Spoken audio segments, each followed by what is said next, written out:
Elections రాబోతున్నాయి కదా, next CM ఎవరు వస్తే బాగుంటుంది అనుకుంటున్నారు?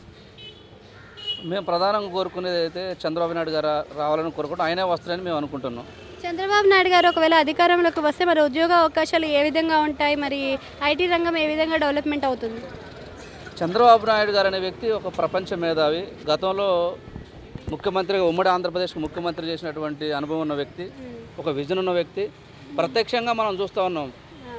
యువతరానికి విద్యా ఉద్యోగ ఆర్థిక రంగాల్లో ప్రధానంగా ఆయన గారు తీసుకొచ్చినటువంటి పథకాల రూపంలో కానీ, సాఫ్ట్వేర్ని డెవలప్ చేయడం రూపంలో కానీ, ఆయన వల్లనే ఈరోజు హైదరాబాద్లో కొంత యువతకి ఉద్యోగ అవకాశాలు కల్పిస్తూ ఉన్నారు. కాబట్టి భవిష్యత్తులో ఆంధ్రప్రదేశ్కి చంద్రబాబు నాయుడు గారు రావటమే ముఖ్యం యువతరానికి. ఎందుకంటే ఇప్పుడు జగన్ పరిపాలనలో మనం ప్రత్యేకంగా చూస్తూ ఉన్నాం. అంటే అన్ని రంగాల్లో కూడా వెనకబడి ఉన్నది. ప్రధానంగా యువతరానికి ఉద్యోగరీత్యా అవకాశాలు లేకుండా పోయింది. యువతరాన్ని ఉద్యోగరీత్యా రావాలంటే భవిష్యత్తులో తప్పకుండా చంద్రబాబు నాయుడు గారు రావాల్సిందే. చంద్రబాబు నాయుడు గారు వస్తేనే పిల్లల భవిష్యత్తు బాగుంటుంది, అక్కడ ఉన్నటువంటి ఆంధ్రప్రదేశ్ డెవలప్మెంట్ ఉంటుంది. సార్, ఇప్పుడు జగన్ గారు ఏమంటున్నారంటే, నేను ఇచ్చిన సంక్షేమ పథకాలు గట్టిగా ప్రజల్లో చేరువైనాయి, మేము నమ్మకంగా నన్ను 175 సీట్లకు 170 సీట్లు గెలిపిస్తారంటున్నారు ప్రజలు. సో నిజంగానే ఆ కాన్ఫిడెంట్ ఫుల్ఫిల్ అవుతుంది అనుకుంటున్నారా మీరు? మరి ఎన్ని సీట్లు గెలిచే ఛాన్స్ ఉంది? జగన్ గారిది మనం చూసాము. ఆయనది నియంతృత్వ పాలన అనే దానికి నిదర్శనమే జగన్ పరిపాలన.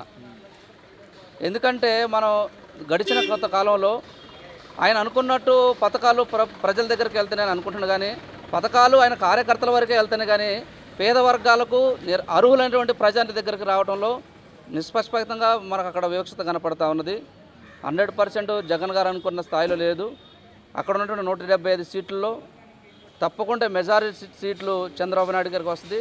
చంద్రబాబు నాయుడు గారిని కోరుకుంటున్నాడు ప్రజలు, అన్ని వర్గాల ప్రజలు, ఎస్సీ ఎస్టీ బీసీ మైనార్టీ, ప్రజాస్వామికవాదులు, పేద వర్గాలు, యువతరం, విద్యార్థులు, ఉద్యోగులు అందరూ కూడా చంద్రబాబు నాయుడు గారు కోరుకుంటున్నారు. 100% చంద్రబాబు నాయుడు గారే ముఖ్యమంత్రిగా రాబోతున్నారు. చంద్రబాబు నాయుడు గారు ముఖ్యమంత్రి అవుతున్నారు, అంతే. సార్, చంద్రబాబు నాయుడు గారి ముఖ్యమంత్రిగా చూశారు, అదేవిధంగా జగన్ గారిగానే చూశారు. సో మీరు వీళ్ళిద్దరిలో ఏది ఎవరి పరిపాలన మీకు బాగా నచ్చింది అనుకోవచ్చు, ఎవరి పరిపాలనలో బాగా డెవలప్మెంట్ జరిగింది అనుకోవచ్చు, అదేవిధంగా పిల్లలకు ఉద్యోగ అవకాశాల్లో ఎవరి పరిపాలనలో బాగా వచ్చింది అనుకోవచ్చు?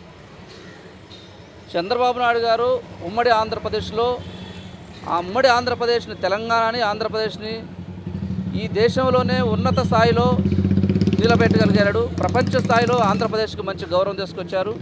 ముఖ్యంగా చదువుకున్న వారికి ఉద్యోగ అవకాశాలు ఆయన కల్పించాడు, అది స్పష్టంగా చూసాం. ఇప్పుడు జగన్ గారి పరిపాలనలో అనుభవం లేనితనం కనపడతా ఉన్నది. ఆయన పరిపాలన మీద, ప్రజల మీద పట్టు లేదు, ప్రజల నాడి తెలియదు. ఏ పార్టీకి ప్రభుత్వాన్ని నేను ముఖ్యమంత్రిగా కొనసాగాలనే తప్ప ప్రజలకు, మేధావులకు, ఉద్యోగాలకు, విద్యార్థులకు కూడా అవకాశాలు ఏ విధంగా కల్పించాలి, రాష్ట్రాన్ని ఏ విధంగా డెవలప్ చేయాలి, పేద ప్రజలకు రావాల్సినటువంటి విద్యా ఉద్యోగాలు ఏ విధంగా కల్పించాలి అనే ఆలోచన అతనికి మాత్రం లేదు. 100% నేతృత్వ పరిపాలన ఒక విధంగా చెప్పాలంటే ఒక వర్గం, ఒక కుల పరిపాలనకు కొనసాగుతూ ఉన్నది. సార్, ఇప్పుడు అదేవిధంగా వాళ్ళ అంటే ఇప్పుడు టీడీపీ అంటే ఇప్పుడు ఎన్టీఆర్ ఫ్యామిలీని చీలుస్తా అని చెప్పారు జగన్ గారు లాస్ట్ టైం. సో ఇప్పుడు వాళ్ళ సొంత చెల్లెలైన షర్మిల గారు కాంగ్రెస్ పార్టీలో చేరి సొంత అన్న మీద విమర్శలు చేయడం మీకు ఎలా అనిపిస్తుంది? తన పరిపాలన మీద వ్యతిరేకత అనేది స్టార్ట్ అయింది కదా, సో మీకు ఎలా అనిపిస్తుంది? కుటుంబ నేపథ్యం వేరు, ఒక పార్టీలో బాధ్యతలు తీసుకున్నాక పార్టీ సిద్ధాంతాలు వేరు. వ్యక్తిగత అంశాలు మనకు అవసరం లేదు. వాళ్ళ చెల్లెలు గారు కావచ్చు, అన్నగారు కావచ్చు, ఆ పార్టీ యొక్క విధి విధానాలు, ఆ పార్టీ యొక్క సిద్ధాంతాలు మాదిరిగానే వాళ్ళు మాట్లాడుకుంటారు. కాబట్టి కుటుంబ నేపథ్యం అనేది వాళ్ళ ఇష్టం. మనకు అంతిమంగా కావాల్సింది ఏ సిద్ధాంతాలు, ఏ పార్టీలు, వ్యక్తిగత అంశాలు ఎట్లున్నా కానీ అంతిమంగా రాష్ట్రాన్ని అభివృద్ధి పరిచే విధంలో, ప్రజల్ని డెవలప్ చేసే విధానంలో పరిపాలకులు, ప్రభుత్వాలు ముందుండాలనేది మనం కోరుకునేది. ఇప్పుడు జగన్ గారు ఏమన్నా కావాలని టార్గెట్ చేస్తున్నారు